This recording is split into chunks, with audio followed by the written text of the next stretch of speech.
guys! Muli to si Ate Yoli ay nagbabalik po sa inyo. Magandang umaga at magandang tanghali at magandang gabi. Saan man po kayong dako ng mundo, mapa-Pilipinas man po kayo or mapa-ibang bansa, nawa po ay nasa mabuting kalagayan po kayong lahat at walang anumang karamdaman sa ating mga katawan. Lalong-lalo na guys, ang ating mga kapwa OFW, saan bansa man po kayo, mag-ingat po kayo dahil higit po sa lahat, may mga mahal po tayo sa buhay na naghihintay po sa atin sa Pilipinas. At ganoon din po sa ating mga mami, mga ate, mga kuya, mga daddy, lolo't lola, mag-ingat po kayo sa Pilipinas. Dahil mahirap po ang magkasakit. Di po. So ngayon guys, meron po tayo, ngayong araw ay bibigyan po natin naman ng reaction video ay walang iba yung pabahay nga ni Ruel of Malalag kay Just Ivan. Di po ba? Update po natin to guys sa bahay ni Just Ivan. Pero bago po tayo pupunta sa ating video clips, nais ko po muna, supportan po muna natin ang Team Kalingap sa pangunguna po ni Kuya Bal Santos Matubang, Ate Edna's Vlog, and Kalingap Rob. Ganon din po guys, syempre si Ruel of Malalag. Huwag po natin guys kalimutan no, na huwag mag-skip ng ads sa ating mga video upload. Bawat panood po natin sa kanila, lalo na po sa kanila, kina Ruel of Malalag, Rochelle Morales Vlog, huwag po tayo guys mag-skip ng ads. Ganon din po kina Kuya Bal at Kalingap Rob, no, sa lahat po ng mga Kalingap, dahil higit po na nakakatulong po tayo sa hindi po natin pag-skip ng ads sa kanilang mga video upload. Di po ba? At syempre po, makisuyo na rin si Ate Yoli's Vlog. Sa mga hindi pa po nakapag-subscribe kay Ate Yoli's Vlog, please do subscribe my channel, Ate Yoli's Vlog. At paklik na rin po guys ng inyong notification bell na sa bawat video upload po natin ay ma-notify din po kayo. So, let's go. Panurin po muna natin guys. Ito ang nakuha natin video clips dito, no? So, sa bagay, wala po tayong video clips, kundi samahan niyo po ako na panurin po muna natin dito sa likuran natin ang update ni Ruel of Malalag kay Just Ivan sa bahay ni Just Ivan. So dito po banda yung balkonahin. Di Just Ivan, kumusta ikaw? Wala kang pasok. Diyan naman sabi yung sa bahay. Sa'yo bakit? No guys, si Just Ivan, no, yellowish siya. Dito po yung balkonahin lang mga Kalingap. Namamatang ako ng halog lang. Hindi mo pakatog po ito. Siyempre gagawin ko itong tindahan po nila Just Ivan. Para po may pagkakitaan po yung mama po niya. Sa gilid po, may pintuan po yan. Palabas po doon. Sa gilid. So dito po, nakatapos. Sino nagawa nito? Dito. Kuya Alex. Sa'yo nag-file nito. Ang halog na.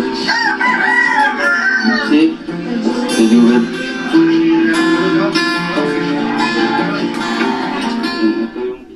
So, kuwalisa na naman natin ng voice guys, no? So, dito guys, narinig natin, no, na sinabi nga, tinanungan ni Ruel kung sinong gumawa, nag-file na yun ng parang balkonahin nila, no, na yun nga sabi ni Just Ivan ay si Kuya Alex daw.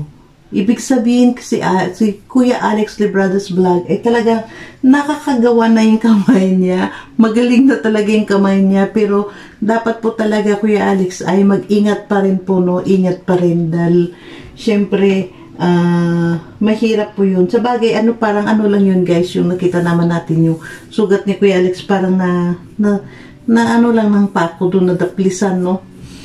Kaya ayan, yun nga, ang ano dito ni Ruel na dyan, sa dingding na yan ay ang kanilang lababo, no? Kanilang lutuan. At sa CR nila, maganda guys, dahil nasa loob na ng bahay. Diba, dahil nakaraan, ay nakita natin ang bahay, ang CR nila ay nasa labas pa yan ng bahay, diba? So, kahit na umuulan, hindi sila mababasa. Dahil nasa loob na ng bahay nila yung kanilang CR. At yun nga, ang ano nga nila na yung ano na yan, gawin ng, lagyan na dito ng ano, no, lagyan na nila ng division na hollow blocks para yun nga, ang sabi nga ni Kuya Alex na gagawa na ng built-in cabinet para po may paglagyan ng kanilang gamit. So, dito napakaganda po ng mga mga plano no ni Naruel, mga plano ni Naruel sa sa mga pabahay nila, no. Ang ganda po guys, dahil dito hindi po basta-basta po ang magpabahay. At sa lahat po ng manood po nito, tapusin nyo, dahil dito ay nasabi na nga ni Ruel of Malalag dito, no, na parang ang computation hindi pa po tapos, ayan, nabubunga na ang computation po dito sa nagastos na ni Ruel sa pabahay na ito kay na Jess Ivan ay nasa 73K na po ang nagastos dyan ni Ruel, no, kasama lahat sa total doon sa according sa na update ni Ruel doon sa kanyang mga nagastos na dyan. At yun nga, nasabi dito ni Ruel na ang nalikom na rin niya na pera para sa operasyon ni ni Jess Ivan ay nasa more than 80K na rin. Dahil yun nga guys, di ba? Need nila ng 100K para sa operasyon. Dito natin makikita guys, no, paano ni Ruel ginagampanan ang lahat. Ang pabahay niya, dalawa ang pabahay niya, at saka meron pa po siyang iniisip na ma-operasyon ni Jess Ivan. Di po ba? Nandun po siya ka-busy. Busy po si Ruel talaga. Sa kanyang gawain, no?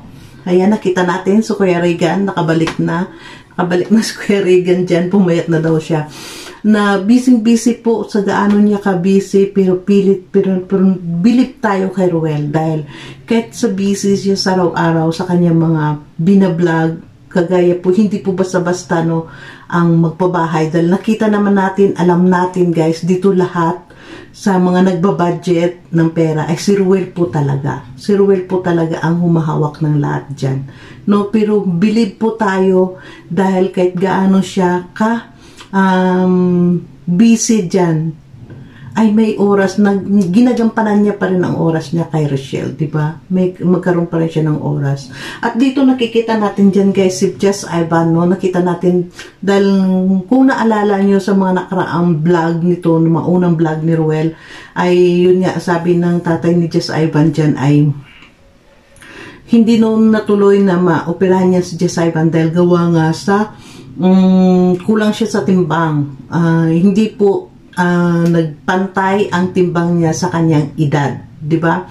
Hindi naman po talaga maoperahan niya pag kulang po sa edad, pero siguro pinakamaigi ngayon nilang gawin ay pakainin siya, no? Pero syempre guys, mahirap naman siyang pakainin ng marami dahil walang ang butas ang kanyang puwet, no? Dahil alam naman po natin pag ganun po, no, alam po natin pag ganyan na walang butas ang puwet, syempre nandito lang yan sa may bituka, no, sa gilid yung butas, at yung lumalabas po yan na kanyang dumi is liquid po guys, liquid po yan na parang lumot, green ang nakita natin. Kasi meron po ako niya noon na natutulungan din noon na ganyan nga, na ilan kami nagtulong-tulong na mga kalingap na mapoperahan man sana yun yung bata, kaso nga lang naging ano lang yun guys, dahil yung nanay medyo nag-iba yung pag-iisip dahil parang huwag na natin pag-usapan yun, sama lang ng loob ko dun.